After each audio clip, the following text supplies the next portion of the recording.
Good evening everyone, मैं engineer Raghavan Singh बढ़ाना आपके अपने YouTube channel JSM GS study point में स्वागत करता हूं। आज हमारे समक्ष उपस्थित हैं हमारे बड़े भाई समान अरुण भदौरिया जी, जो वर्तमान में भोपाल में सब इंस्पेक्टर के पद पदस्थ हैं।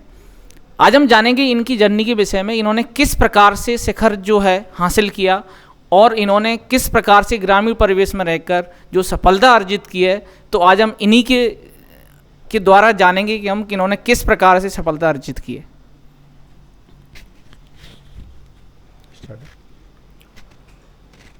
मेरा नाम सब इंस्पेक्टर अरुण सिंह भदौरिया है और मैं 2015 बैच का सब इंस्पेक्टर हूँ। मैं वर्तमान में स्पेशल टास्क फोर्स भोपाल में पदस्थ हूँ। पिछले 2 वर्ष से मैं भोपाल में हूँ और मेरी जर्नी की शुरुआत होती है भिंड ज़िले के एक छोटे से कस्बे गोरमी से, जहाँ 1990 में एक RSS विद्या भारती का स्कूल खुलता है, सरस्वती शिशु मंदिर, और मैं उसका पहला छात्र था। वहाँ से लेके जो शिक्षा और संस्कार मिले मुझे 12वीं तक पढ़ाई में, फिर मैं उन सब को लेके ग्वालियर आता हूँ। यानी आपका जो दौर रहा है, जो आपने फर्स्ट टू 12th किया, तो आप उस दौरान क्या एवरेज स्टूडेंट रहे कि उन लोगों को ज़्यादा मोटिवेशन मिलता है कि जो एवरेज छात्र होते हैं वो उन्हें लगता है हम कुछ नहीं कर सकते हैं या हम बहुत कुछ कर सकते हैं, उन्हें के लिए आप क्या कहना चाहेंगे? मैं एवरेज तो नहीं कह सकता, पर एवरेज से भी कम रहा हूँ हमेशा। और मेरी अपनी पूरी स्टडी के दौरान अगर मैं अपने MA को छोड़ दूँ तो कभी मैं प्रथम श्रेणी पास नहीं हुआ, हमेशा द्वितीय श्रेणी पास हुआ हूँ। 10th रहा हो, मतलब 10th हमने उस ज़माने में किया जब रिजल्ट अखबारों में आया करता था, तो द्वितीय श्रेणी पास हुआ। फिर 12th किया, वो द्वितीय श्रेणी पास हुआ। फिर मैंने जब BSc का निर्णय लिया और उसको किया तो द्वितीय श्रेणी पास हुआ। फिर मैंने जब MA किया तो MA प्रथम श्रेणी और मैं मास कम्युनिकेशन प्रथम श्रेणी पास हुआ। देन उसके बाद मेरा टारगेट ये था कि मुझे सरकारी नौकरी में जाना है और आर्मी में अफसर बनना है। तो आर्मी में अफसर बनने के लिए मैं कोचिंग ज्वाइन करता हूँ और फिर पढ़ाई स्टार्ट करता हूँ उसी के अकॉर्डिंग। तब इंटरनेट वगैरह कुछ नहीं चला करते थे, सिर्फ पढ़ाई किताबों से हुआ करती थी और किताबों से सारा जितना मटेरियल है वो ढूंढा जाया करता था। तो मैंने 2008 में जब BSc कंप्लीट की और पहली कोचिंग लगाई और 2008 में पहला CDS दिया, तो मैं पहले CDS में फ़ेल हो गया, मतलब पास ही नहीं है, क्लियर ही नहीं कर पाया, क्वालिफाइंग था जबकि। देन फिर 2008 में फ़ेल होने के बाद 2009 में फरवरी में मैंने पहला CDS दिया, जिसे मैंने क्वालिफाई किया। और क्वालिफाई करने के बाद फिर मैं और भी एग्ज़ाम क्वालिफाई करता गया और मैंने CDS के बाद 7 टाइम SSB अटैम्प्ट किया। मतलब उस समय 3 SSB सेंटर हुआ करते थे, एक इलाहाबाद में था, एक भोपाल में था, एक बेंगलुरु में। मैंने तीनों SSB सेंटर में SSB इंटरव्यूज़ दिए, लेकिन दुर्भाग्य से मैं एक बार भी सिलेक्ट नहीं हुआ फाइनली। और मैं 4 बार कॉन्फ्रेंस आउट हुआ और देन 3 बार स्क्रीन आउट हो गया उसमें, मतलब पहले दिन आउट हो गया। उसके बाद मेरे पास बचता है, मैं तब तक 24 साल का हो गया था, अब एक ऑप्शन बच रहा था स्टेट का। तो स्टेट की नौकरी के लिए मैंने सोचा और मैंने मध्य प्रदेश और राजस्थान दोनों सब इंस्पेक्टर एक साथ दिए 2010 और 11 में, और मैंने दोनों ही क्वालिफाई कर लिए। देन फिज़िकल दिया, दोनों का फिज़िकल भी क्वालिफाई कर लिया। और फिर जब इंटरव्यू दिया उसके बाद मेरिट बनती है और मैं बाहर हो जाता हूँ दोनों जगह से। तो एक निराशाजनक था बहुत ज़्यादा कि 2-3 रिज़ल्ट विद इन 10 डेज़ आए और सब में मैं लगातार डिस्क्वालीफाई हो गया, बाहर हो गया मेरिट से। उसके बाद मैं थोड़ा सोचता रहा कुछ दिन तक, और सोचने के बाद मैंने सोचा कि दोबारा अटैम्प्ट लेता हूँ मैं। फिर मैंने दोबारा 2012 जो सब इंस्पेक्टर आया उसका अटैम्प्ट लिया। अच्छा, सरस्वती शिशु मंदिर में पढ़ने के उपरांत हिंदी इतनी अच्छी हो गई थी कि हिंदी की वजह से हमेशा क्वालिफाई कर जाते थे। हिंदी में बहुत अच्छे नंबर आते थे, इंग्लिश में तो एवरेज रहते थे, ये कोई 30 में से अगर आते हैं तो 17, 18, 14 भी आ जाते थे। फाइनली एक बार 24 भी आए, तो इसके कारण आराम से क्वालिफाई कर जाते थे। और मैं लगातार 2012, 11, 12 और 13 लगातार 3 साल, और 2011 का राजस्थान का सब इंस्पेक्टर, लगातार मैंने 4 सब इंस्पेक्टर क्वालिफाई किए। यानी मध्य प्रदेश के और राजस्थान के आपने दोनों? मध्य प्रदेश और राजस्थान दोनों सब इंस्पेक्टर। तो यानी जो छात्र हैं को एक मैसेज दिया जाए आपकी ओर से कि जो छात्र कहते हैं कि हम एवरेज स्टूडेंट हैं या हम थोड़ा परसेंटेज रेशो कम रहता है, तो मैं अभी आपका सुन ही रहा था, जैसे आपने CDS, आपने SSB, आपने SI सारे एग्जाम क्वालिफाई किए। इवन मैंने कांस्टेबल की एग्ज़ाम 4 क्वालिफाई किए लगातार 4 बार कांस्टेबल। उसमें से जो एक बार MP पुलिस में रेडियो में सिलेक्ट हुआ मैं एज अ कांस्टेबल, और एक बार मैं सिलेक्ट हुआ फॉरेस्ट रेंजर, फॉरेस्ट गार्ड में। तो मैं 2 बार वहाँ भी सिलेक्ट हुआ हूँ, यानी कि फॉरेस्ट और पुलिस दोनों जगह पे। देन जब तक ये रिज़ल्ट आया, मैं मेडिकल करा ही रहा था, तब तक हमारा सब इंस्पेक्टर का रिज़ल्ट आ जाता है और मैं क्वालिफाई कर जाता हूँ। क्वालिफाई करने के बाद मेडिकल कराता हूँ और सब इंस्पेक्टर बन जाता हूँ। लेकिन ये जो मेरी जर्नी थी 7-8 साल की, देखने में अब बड़ी छोटी लगती है, लेकिन जब मैंने वो 7 और 8 साल निकाले एक एक करके, तो कभी कभी ऐसा आता है डिमोरलाइज भी हो जाता था। कभी कभी सोचता था नहीं बनना ही है, अगर ऐसे ही वापस जाएंगे तो करेंगे क्या। तो टारगेट एक था कि गवर्नमेंट ने 28 साल उम्र दी है, तो 28 साल पूरी करके ही वापस जाएंगे, कुछ भी हो जाए। और मेरा जो सिलेक्शन है वो 28वें साल में ही हुआ, लास्ट वाले में जाके। हाँ, कांस्टेबल में पहले बन चुका था, लेकिन ये सिलेक्शन सब इंस्पेक्टर वाला 28वें साल में हुआ। और पूरा जो टारगेट लेके आया था वो मेरा पूरा हो गया, सरकारी नौकरी करना है। देन एक इसका फ़ायदा मुझे यहाँ भी मिला कि मैं NCC में रहा 3 साल तक, तो बहुत सारी चीज़ें नई नई सीखने को मिली, पूरे देश के बारे में जानने का मौका भी मिला। और NCC ये था कि NCC में जाने के बाद मुझे अगली जो जॉब करनी थी वो सर वर्दी वाली ही करनी थी। वर्दी के अलावा मैंने कभी किसी के लिए ट्राई नहीं किया, कोई भी जॉब के लिए। तो सिर्फ ये था कि वर्दी में ही जाएंगे। और एक मतलब एक कहते हैं फर्स्ट लव, तो मेरा एक यूनिफॉर्म फर्स्ट लव था कि मुझे मतलब वर्दी की नौकरी करना ही करना है। यानी आपके जीवन में कोई प्रेरणा सूत्र रहा हो जिसके कारण आपके इस तरफ रुझान हुआ वर्दी की ओर? मैं जिस बेल्ट से आता हूँ, जो भिंड मुरैना ग्वालियर का जो बेल्ट है, तो उसमें एक वर्दी का जुनून है। इतना जुनून है कि हर दूसरे घर में एक फ़ौजी मिलता है। तो जब छोटे थे तो एक बड़ा ट्रेंड हुआ करता था कि जो फ़ौजी गांव में आते थे तो अपनी कैप पुरानी लेके आते थे, गांव में दे देते थे लोगों को। तो वो फ़ौजी कैप लोग 4-4, 5-5 साल तक लगा के घूमते थे, और जब भर्ती देखने जाते थे वही फ़ौजी कैप लगा के जाते। मन में आत्मविश्वास रहता था नहीं मैं फ़ौज से रिलेटेड हूँ। तो वही देखते देखते हमारे मन में भी था कि नहीं, मुझे बनना तो फ़ौजी या पुलिस या 2 ही जगह जाना है, इसके अलावा नौकरी करना नहीं है। और ऐसा मैंने कोई एजुकेशन भी इसके लिए नहीं किया था, सिर्फ मास कम्युनिकेशन को छोड़ के। तो मेरा ये था कि अगर मैं कुछ नहीं कर पाया तो लास्टली पत्रकार तो बनूंगा ही बनूंगा मैं।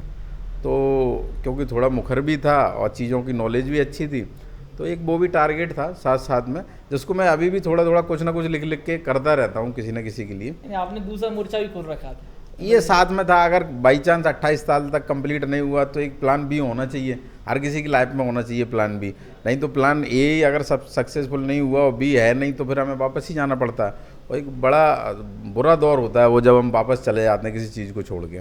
और सबसे बड़ी बात मैं अब जो भी छात्र सुन रहे हैं उनको बता दूं, देखो मेरे पिता भी किसान हैं और भाई साहब के पिता भी किसान हैं, और आप ये ध्यान रखना है कि दोनों ही भाई सब इंस्पेक्टर हैं। सबसे बड़ी बात ये है कि जो सबसे गौरवशाली समय यही है कि आज वो उस मुकाम को हासिल किया इन लोगों ने, आप दोनों ने मिलकर किया है इस चीज़ को, और आपके कारण छोटे भाई को मैसेज मिला, एक पॉजिटिव मैसेज मिला, और आज वो भी एक थाना प्रभारी सोनिया है। तो ये अपने आप में एक बहुत बड़ी उपलब्धि है। तो आप जो भी छात्र हैं, जो किसान पुत्र हैं, उनके लिए क्या मैसेज देना चाहेंगे आप? मैसेज यही देना चाहता हूँ कि जितनी ज़्यादा है आप मेहनत करते जाओ। मेहनत करते जाओगे 10%, 20%, 30%, 40%, हो सकता है कि आपका 2 साल में ना हो, 3 साल में ना हो, 4 साल में हो सकता है, 5 साल में हो सकता है। अगर आप देखेंगे तो जो बड़ी गाड़ियाँ होती हैं उनके टायर बड़े होते हैं, वो जल्दी एक रोटेशन कर लेती हैं। जो छोटी गाड़ियाँ होती हैं मारुति 800 जैसी, तो वो धीरे से टायर रोटेशन करती हैं। लेकिन चलते चलते एक समय ऐसा आता है कि दोनों टारगेट पर पहुँच ही जाते हैं। वो जल्दी पहुंच जाती है, वो थोड़ा लेट पहुंच जाती है। तो आप जो जल्दी पहुंच जाते हैं उन्हें देख के ऐसा नहीं सोचना है कि ये जल्दी सेलेक्ट हो गए, हम तो हो ही नहीं पाएंगे। हो सकता है आपका और अच्छा सिलेक्शन हो जाए, उसके बाद आप उनसे और आगे निकल जाएं। तो ये चीज़ें तो ज़िंदगी में चलती रहेंगी। तो थोड़ा सा आपको समय देना पड़ेगा। मतलब समय कब तक? जितना सरकार ने दिया है। जिस नौकरी की आप तैयारी कर रहे हैं और सरकार ने उसकी एवरेज की एज क्या रखी है, आप वहाँ तक ज़रूर जाएँ, उस एज को ज़रूर टच करें। उसके बाद फाइनली एक ना एक दिन आप रिजल्ट आपको बहुत अच्छा मिलेगा, और इतना अच्छा मिलेगा कि आप जीवन भर उसको याद रखोगे। मैं एक छोटा उदाहरण देना चाहता हूँ। मेरे कॉलेज में सीनियर हुआ करता था और बहुत साल तक लगातार तैयारी करता रहा। एक दिन ऐसा आया कि बहुत ज़्यादा समय हो गया था, घर वालों ने बहुत प्रेशर किया, उसने सुसाइड करने का प्रयास किया और कर भी लिया था। लोगों ने देख लिया, लड़के रहते थे, तो वो बच गया। बचने के बाद क्या होता है, जब बचा, जब हॉस्पिटल में था, उसका पहला रिजल्ट आया, वो सीपीओ ऐसा ही बन गया, सब इंस्पेक्टर। तो बड़ा घर वाले भी खुश हुए, सब कोई खुश हुए। और उसके बाद कुछ दिन बाद एक और रिजल्ट आया, वो दिल्ली पुलिस में सब इंस्पेक्टर हो गया। और उसके 3-4 महीने बाद जब वो ज्वाइन करने वाला था, मध्य प्रदेश में सब इंस्पेक्टर हो गया। अभी वो टीआई है मध्य प्रदेश में और बहुत अच्छे से नौकरी निभा रहा है। लेकिन वो देखो, उन्होंने ट्राई कहाँ किया था, लेकिन वो अटेम्प्ट दे चुके थे पूरे, लेकिन थोड़ा प्रेशर के कारण। तो कहीं ना कहीं प्रेशर मेंटेन करना पड़ेगा अपन को। जैसे अच्छा प्रेशर मेंटेन कर लेंगे तो खाना उसमें उतना अच्छा पक जाएगा। तो उसका ज़रूर विशेष कर ध्यान रखना है आपको।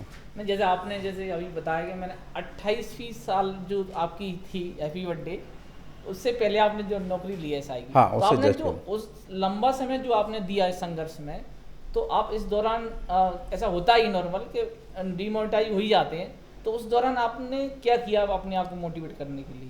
जब रिजल्ट पॉजिटिव नहीं आते थे, नेगेटिव आते थे, मैं सोचता था कि ये सामने वाला जो लड़का सिलेक्ट हुआ है और वो तो इस योग्य नहीं था, लेकिन फिर भी मैं सिलेक्ट नहीं हुआ।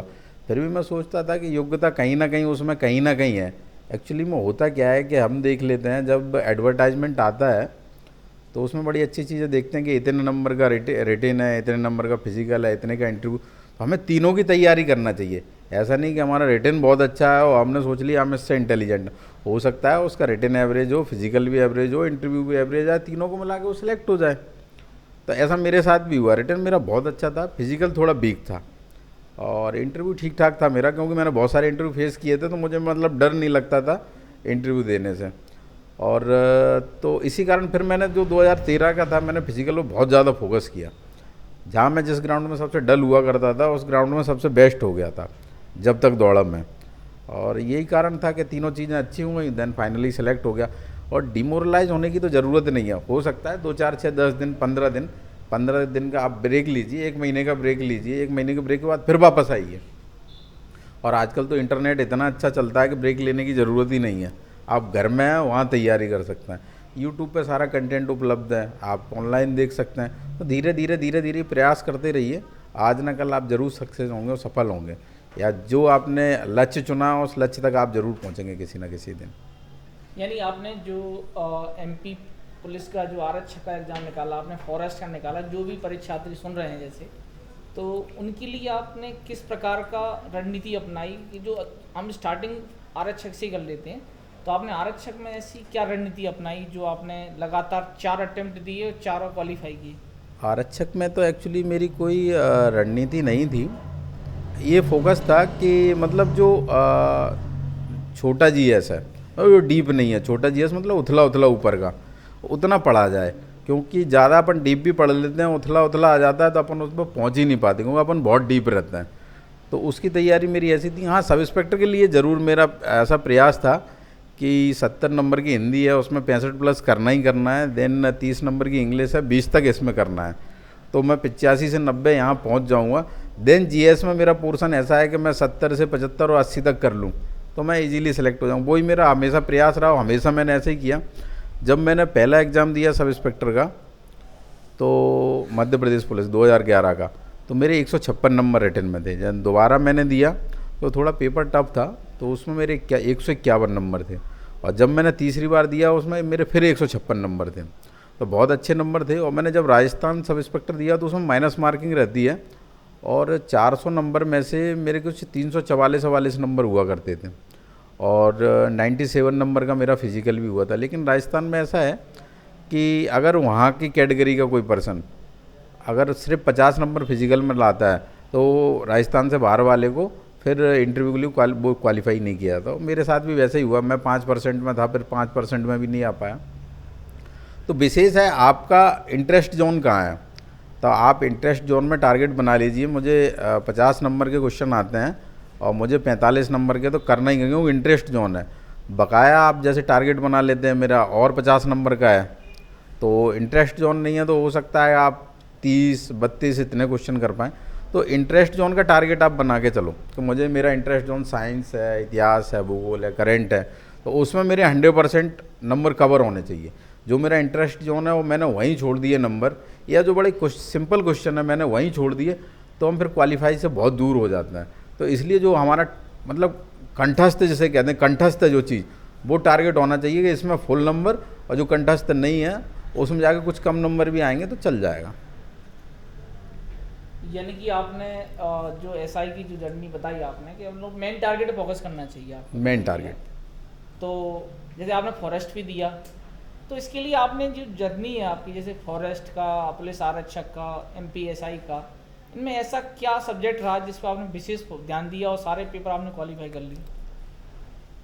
विशेष जनरल नॉलेज तो मेरा शुरू से बहुत अच्छा था, और जनरल नॉलेज के लिए, जनरल स्टडीज़ के लिए मुझे कहीं विशेष मतलब अलग से पढ़ने की ज़रूरत नहीं थी, क्योंकि मैं एक्चुअली में 2008 से तैयारी कर रहा था, और जो पेपर सब 2011 से देना स्टार्ट किया मैंने, तो 3 साल लगभग बहुत अच्छी पढ़ाई कर चुका था। मैथ को मैंने समझने की कोशिश की, और मैथ में समझ गया कि अगर कोई कहता है कि 100 का अगर 20% आएगा तो कितना होगा, तो कुछ लोग 100 गुणा 100/20 ऐसे करके लगाते हैं, मुझे पता था 100 का 20% 20 होगा। तो इस तरीके से मैंने मैथ को निकालना शुरू किया। मैथ टाइम लगता था इसको निकालने में, लेकिन मेरा टारगेट था कि अगर मैथ के 30 क्वेश्चन आते हैं मैं 25 का कर जाऊं, और 5 क्वेश्चन हैं उनको मैं तुक्का लगा दूं, हो सकता है 1 या 2 सही हो जाए उसमें। तो मेरा टारगेट हमेशा 30 में से 25 का रहता था, कभी 30 का नहीं रहा। और 10 क्वेश्चन हमेशा हर पेपर में ऐसे आते हैं जो किसी से नहीं बनते, तो उनको कभी करने की कोशिश भी नहीं की मैंने, उनको हमेशा फिर तुक्का लगा के ही कोशिश की, क्योंकि उसमें अगर उलझते हैं तो बकाया जो हमारा मेन टारगेट है वो छूट जाता है, समय कम पड़ जाता है। तो ऐसे ही धीरे धीरे करके आरक्षक और सब इंस्पेक्टर के पेपरों में मैं धीरे धीरे करता गया। और आरक्षक का पेपर देने का कारण यही था कि अगर बाई चांस सब इंस्पेक्टर नहीं बन पाता हूँ, आरक्षक बन जाता हूँ, तो मेरे लिए ये बेनिफिट रहेगा कि एज का रिलैक्सेशन मिल जाएगा। तो 28 से मेरी जो साल है भर्ती देखने की, वो 33 साल हो जाएगी। तो ये भी टारगेट हुआ करता था, साथ साथ में रहता था कि टारगेट बना रहेगा तो अपन आगे भी बढ़ते रहेंगे, क्योंकि 28 साल पूरे होने में थोड़ा सा प्रेशर रहता है कि आप ओवरेज होने वाले हैं, तो ओवरेज का प्रेशर हर किसी के पास रहता है। नहीं, आपने जो पेपर दिए उसमें मुझे ऐसा लग रहा है आपकी जो रैली सुनकर कि सरस्वती शिशु मंदिर का योगदान रहा होगा इसमें, क्योंकि एकेडमिक अगर आपने शिशु मंदिर का योगदान बड़ा ही रहा, क्योंकि वहाँ से जो स्टडी हुई, एक तो पूरा हिंदी मीडियम से, फिर संस्कृत बहुत अच्छा वहाँ का, तो हिंदी वाला पोर्शन बहुत अच्छा रहा। इंग्लिश का 30 नंबर का था तो वो भी ठीक ठाक रहा। और वहाँ जो सरस्वती शिशु मंदिर में जनरल नॉलेज का स्टैंडर्ड है, तो वो जनरल नॉलेज का स्टैंडर्ड जो अभी पढ़ते हैं, तो वो सारी चीज़ें हम पहले से पढ़ के आए थे, एकदम नई नहीं थी यहाँ चीज़ें। से हम भारत को पढ़ रहे हैं तो भारत नया नहीं था हमारे लिए, भारत पढ़ा हुआ था, बस उसको डीपली पढ़ने की ज़रूरत थी। तो वो चीज़ें धीरे धीरे करके, पहले तो शुरू में पता नहीं चलता है कि हम क्या पढ़ रहे हैं, लेकिन जब हम एग्ज़ाम देने जाते हैं कोई, तब पता चलता है ये हमने पढ़ा कब था। ये तो हमने 1998 में पढ़ा था, 96 में पढ़ा था, उनने पढ़ाया था, ये आचार्य जी थे उनने पढ़ाया था हमें। तो धीरे धीरे चीज़ें रिकॉल होती हैं वो। हालांकि जब अपन पढ़ते हैं तब ये लगता है कैसे भी करके ये क्लास निकल जाए, बाद में याद आता है ये क्लास में बड़ी इंपॉर्टेंट चीज़ें हुआ करती थी जो हमने छोड़ दी, उनको बाद में पढ़ना पड़ा जाके। तो शिशु मंदिर का विशेषकर योगदान बिल्कुल रहा है, शिशु मंदिर का योगदान तो है जीवन में, और जीवन के हर जो पहलू में जिनको मैं छूता हूँ वो सब शिशु मंदिर के कारण ही है कि कहीं ना कहीं नम्रता भी रहती है, एक आदर सरकार भी रहता है, राष्ट्रभक्ति की भावना भी रहती है, देश के लिए कुछ करने की भावना भी रहती है। ये सब शिशु मंदिर की देन है, विद्या भारती की देन है, ये सब आरएसएस की देन है कि धीरे धीरे करके आप में ऐसा बीज डाला कि आप राष्ट्रभक्ति की ओर जाते ही जाते हैं वहाँ से। नहीं, जैसे अभी चर्चा बहुत बरसों से चल रही है, अभी क्या है कि Hindi medium versus English medium, क्या आपको ये लगता है कि हिंदी मीडियम वाले बच्चे कम सफलता अर्जित कर पाते हैं या ज़्यादा सफलता अर्जित कर लेते हैं इंग्लिश मीडियम के अपेक्षा? ऐसा अभी चल रहा है ट्रेंड, बहुत ज़्यादा ट्रेंड चल रहा है, वो सिर्फ आईएएस के संदर्भ में है। और होता क्या है कि आईएएस में अभी इंग्लिश मीडियम का शुरू से, जब आईएएस स्टार्ट हुआ सिर्फ वो इंग्लिश मीडियम में हुआ करता था, क्योंकि सब अंग्रेज दिया करते थे उसको, या बड़े जो पढ़े लिखे हुआ करते थे, विदेश में पढ़ के आते थे, वो लोग दिया करते थे। तो वो ट्रेंड धीरे धीरे चलता रहा, लेकिन धीरे धीरे जैसे ही देश में अपने में प्रतिभाओं की कोई कमी नहीं है, सिर्फ अंग्रेजी एक भाषा माध्यम बस मात्र है, एक और कुछ भी नहीं है। धीरे धीरे एक दिन ऐसा आएगा कि आप हिंदी मीडियम के लोगों को बिल्कुल शिखर पे देखेंगे। आप कुछ समय में हो सकता है कि जितना ज़्यादा इंग्लिश मीडियम पे फोकस है उतना ज़्यादा हिंदी मीडियम पे फोकस हो जाए, क्योंकि जिन देशों ने अपनी खुद की लैंग्वेज पर ज़्यादा फोकस किया है वो आज बिल्कुल टॉप पर हैं, और हमारा भारत भी उसी दिशा में अग्रसर है। और कुछ समय बाद हम लोग इंग्लिश मीडियम और हिंदी मीडियम का जो भेदभाव है वो सब खत्म हो जाएगा। जैसे इस बार आईएएस का जो रिजल्ट आया उसमें रवि कुमार स्याग जी हैं जो 18वीं रैंक हासिल की हिंदी में, बहुत अच्छी रैंक आई है उनकी। तो अब 18वीं तक हम संतुष्ट नहीं है ना, क्यों हम फर्स्ट क्यों नहीं आ सकते? नहीं, कुछ ही वर्षों में हम 1 to 5 शुरू की टॉप 5 पोजीशंस पर रहेंगे, और बिल्कुल रहेंगे टॉप 5 पोजीशंस पर। जिस दिन से हमारी बहुत सारी चीज़ें हैं हिंदी माध्यम में आ गई हैं, तो हिंदी माध्यम के लोग जैसे ही जैसे आगे चलते जाएंगे वैसे ही वैसे टॉप करते जाएंगे। और इस बेल्ट में जैसे मध्य प्रदेश आता है, छत्तीसगढ़ आता है, बिहार, उत्तर प्रदेश, झारखंड, ये हिंदी माध्यम का बिल्कुल प्योर बेल्ट है। और ये बेल्ट जितना विकास करेगा हिंदी में उतना ही हम आईएएस और दूसरी परीक्षाओं में टॉप करते जाएंगे। जैसे कि आपने जो एसआई का जो एग्ज़ाम निकाला है, जिस पद पे आप पदस्थ हैं वर्तमान में, तो छात्र ये चाहेंगे कि उनको वो सिलेबस बताया जाए आपके माध्यम से, किस प्रकार से पैटर्न रहता है, और थोड़ा बोर्ड पे एक्सप्लेन करें।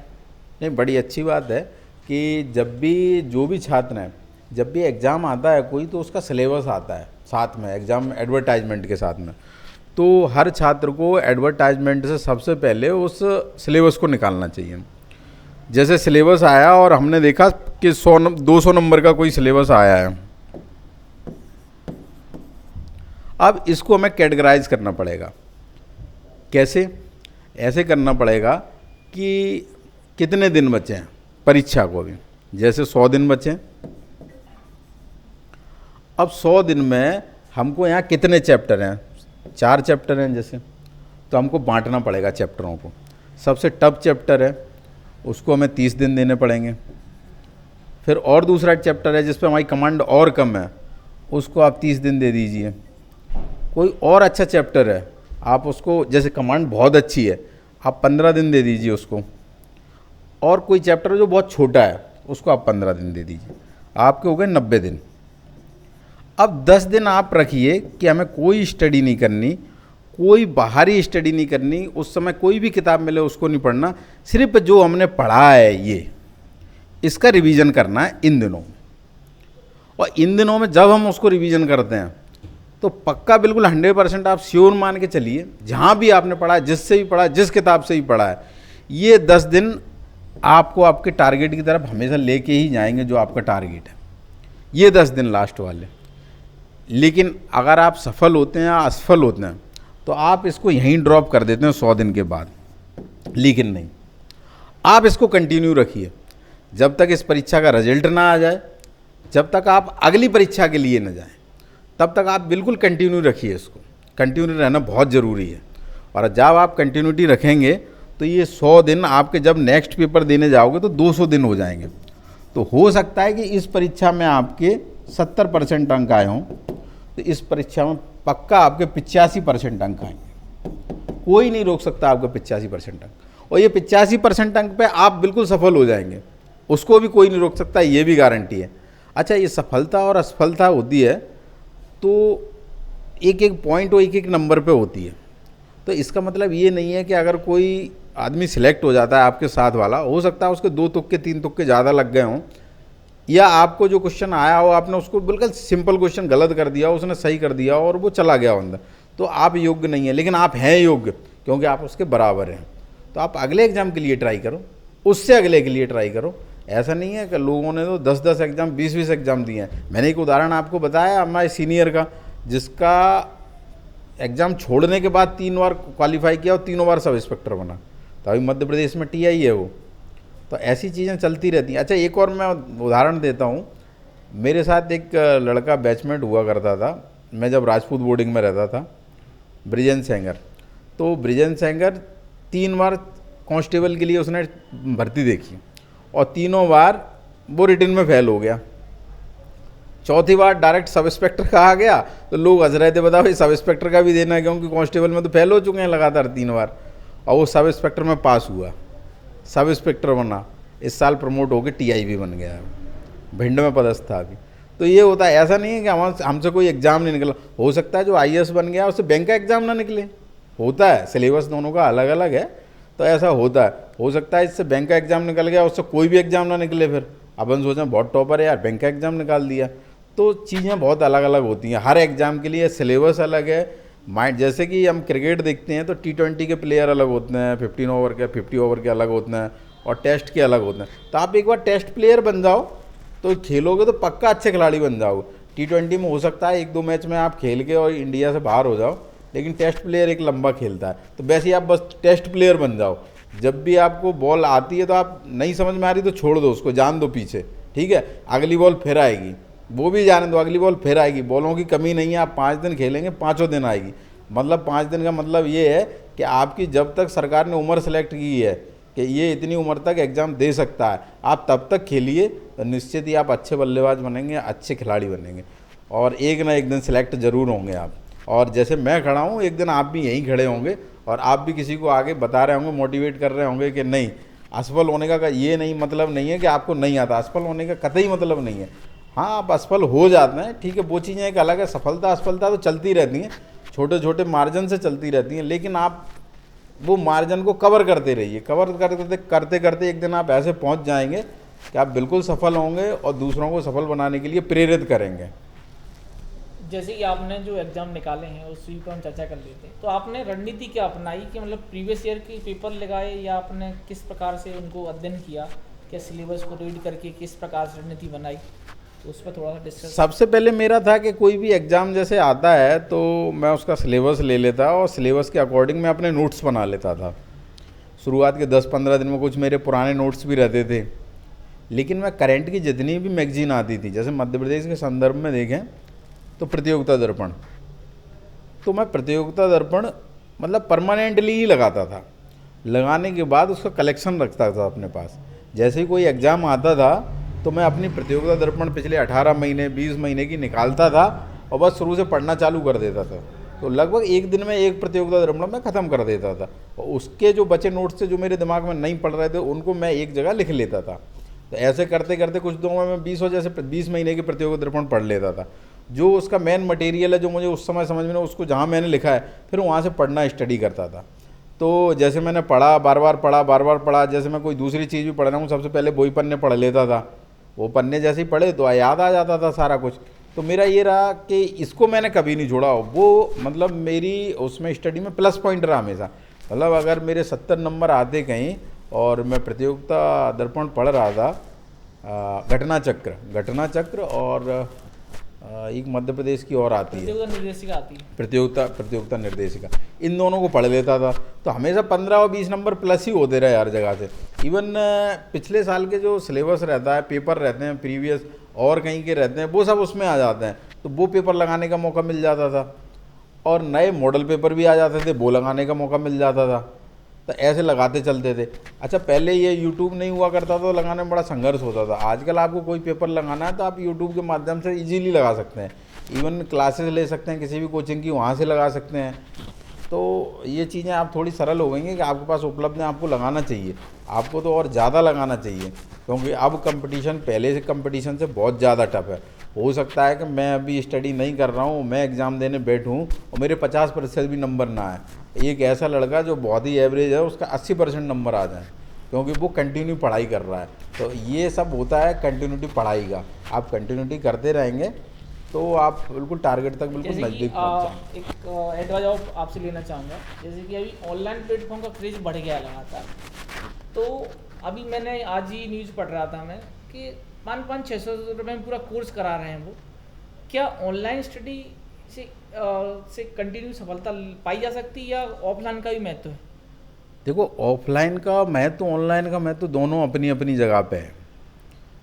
तो जैसे आप अगर ऑफलाइन एक बार आप लाइफ में ऑफलाइन पढ़ लो, उसके बाद ऑनलाइन पढ़ो आप, तो ऑनलाइन का महत्व है। अगर आप डायरेक्ट ऑनलाइन स्टडी स्टार्ट करते हैं तो आप एक अलग दिशा की तरफ जा रहे हैं। अगर आपको सही दिशा की तरफ जाना है तो पहले एक ऑफलाइन स्टडी कर लो।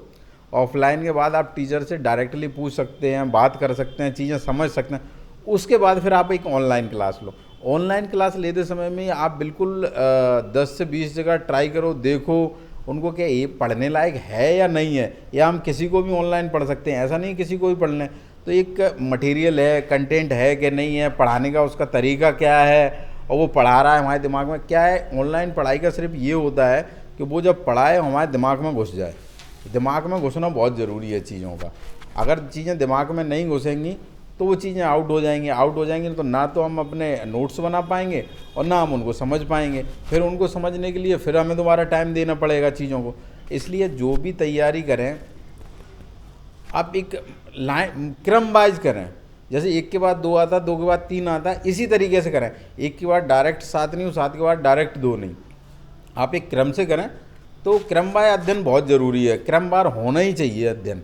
क्रमवार अध्ययन ही आपको ऊपर की तरफ लेके जाता है और नीचे का जो आपका बेस होता है वो क्रम से ही कंप्लीट होता है कि बेस कंप्लीट करते हुए आप ऊपर की तरफ बढ़ रहे हैं। जैसे आपने एसआई में हिंदी का नोट से प्रिपेयर किया आपने या किसी बुक का सहारा लिया आपने? मैंने सबसे पहले एक बुक पढ़ी थी। मैं जब सब इंस्पेक्टर देना स्टार्ट किया उस समय मैं पत्रकारिता कर रहा था, मैं इलाहाबाद में रहता था। तो इलाहाबाद में एक पृथ्वीनाथ पांडे करके सर थे, वो मेरे घर के बड़े नज़दीक रहते थे। तो उनसे मैं मिला ऐसे ही हिंदी के लिए, तो उनकी बुक आती थी, फिर मैं मार्केट से बुक खरीद के लाया। तो जब मैंने राजस्थान का सब इंस्पेक्टर दिया तो उसमें मुझे बहुत अच्छी सफलता मिली। उससे सफलता मिलने के बाद मध्य प्रदेश में आता हूँ और मध्य प्रदेश में भी उसी बुक से पढ़ाई करता हूँ। लेकिन मध्य प्रदेश जो व्यापम का टेस्ट बहुत अलग था और वो टेस्ट बहुत अलग था। तो वो क्या है, बहुत डीपली किताब थी। फिर यहाँ पढ़ने के लिए मैंने एक दूसरी किताब खरीदी कोई, तो वो यहाँ के लिए कारगर साबित हुई। मतलब बहुत अच्छे क्वेश्चन उससे 2011, 2012, 13 सब में क्वेश्चन कंटिन्यू आते रहे। तो बुक का बहुत ज़रूरी है कि आप एक या दो बुक से पढ़ें और चीज़ों को समझें। हेराल्ड की आती है एक बुक।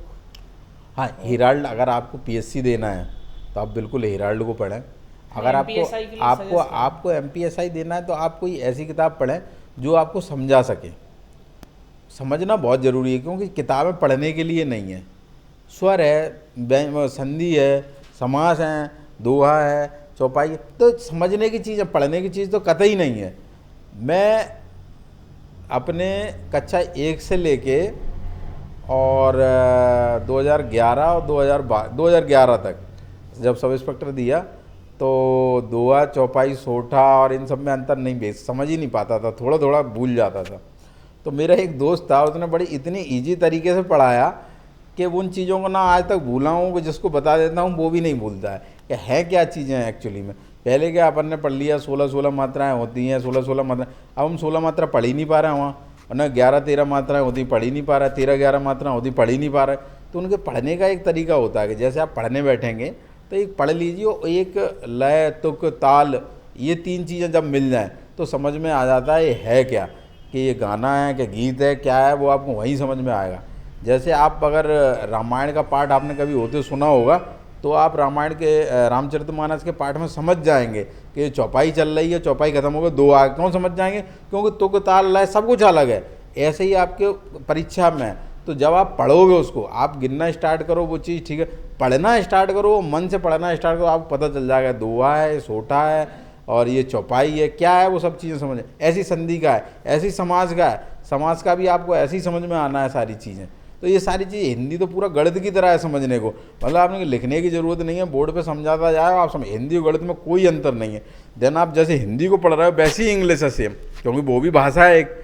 तो हिंदी, इंग्लिश, गणित, आपको 3 चीज़ पढ़ने के लिए कभी नोट्स की ज़रूरत नहीं है। बात जब आपको ज़रूरत पड़े नोट्स पढ़िए, नहीं आप तो बोर्ड से समझिए। 3 चीज़ें याद करने की भी नहीं है कतई चीज़ें, 3 चीज़ें समझने की हैं। बकाया चीज़ें आप पढ़ने की हैं, और बकाया जैसे इतिहास हुआ, भूगोल हुआ, ये क्रमवार अध्ययन करने की ज़रूरत है। इतिहास को आप क्रमवार जितना अच्छा अध्ययन करेंगे उतना आपको बहुत अच्छा अध्ययन हो जाएगा। उसको भी आप 2-3 पार्ट में बाँटें, जैसे मिडिवल हिस्ट्री अलग है, मॉडर्न हिस्ट्री अलग है, एंसेंट को अलग रख लिया हमने, 3-4 हिस्ट्री बना ली, फिर उनको पढ़ना स्टार्ट किया। फिर उसमें हमने गांधी को अलग पढ़ा, नेहरू को अलग पढ़ा, मूवमेंट अलग पढ़े।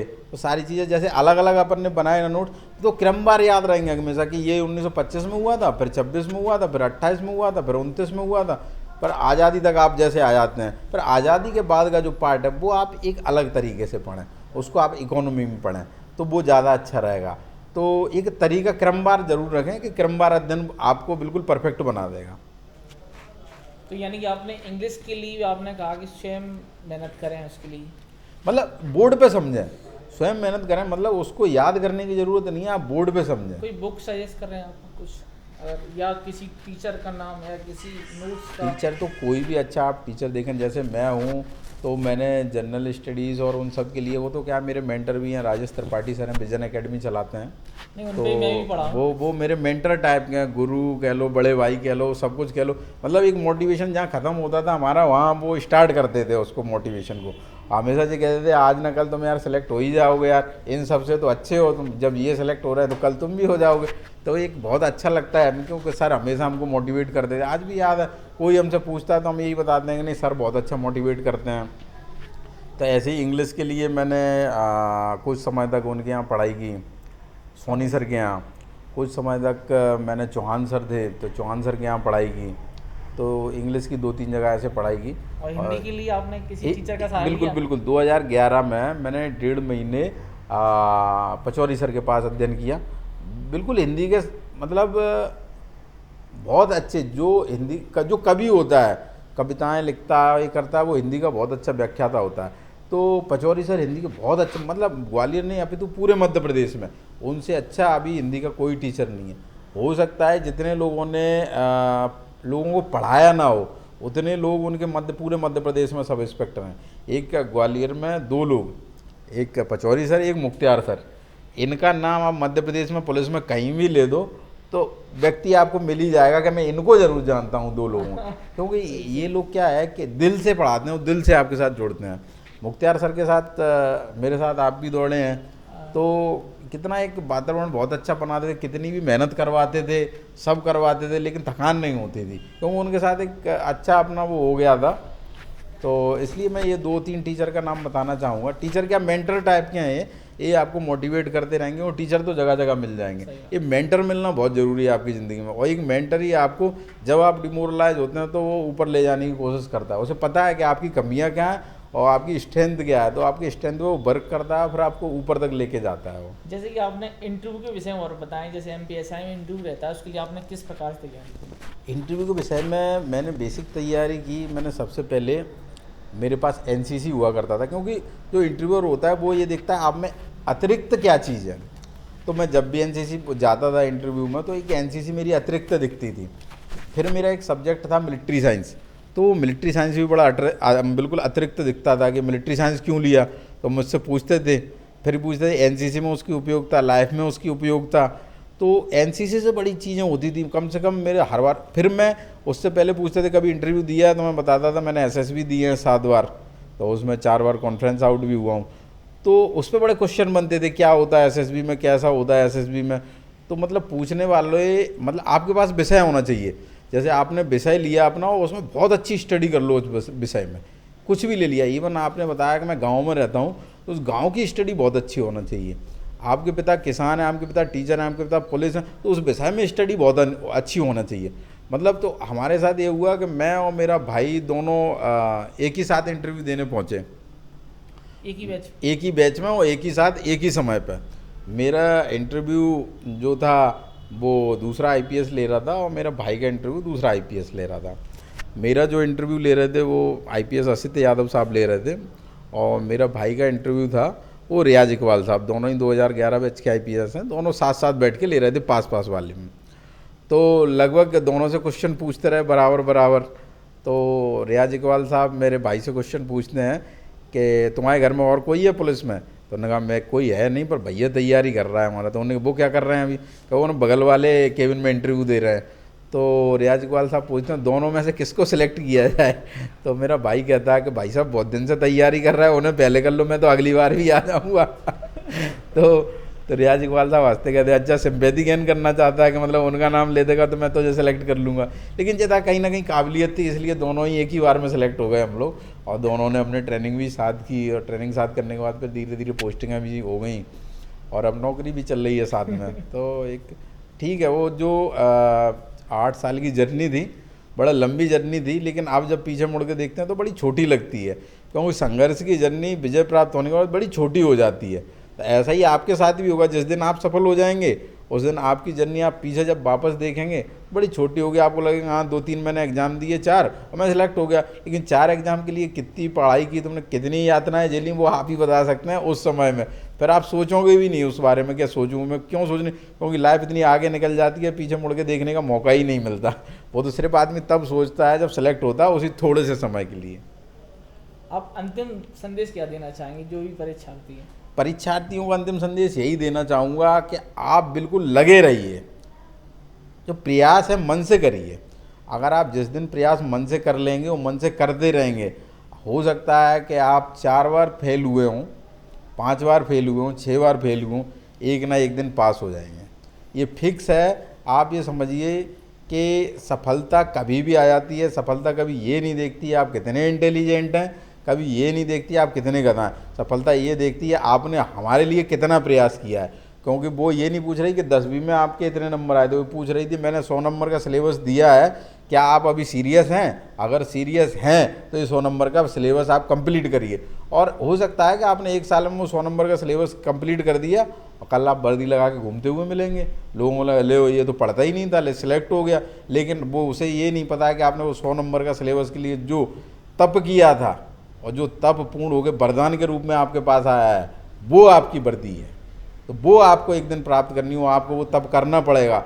ये समझ लो कि सरकारी नौकरी पाना एक तप करने से छोटा नहीं है। अगर आपने फिल्मों नाटकों में तप करना देखा होगा, 1.5 टांग से खड़े होना, वही तप करना है इसमें। अगर उसको लगातार एक बार आप करेंगे तो निश्चय ही आप सफल हो जाएंगे। आपको कोई नहीं रोक सकता, आपको कोई नहीं रोक सकता।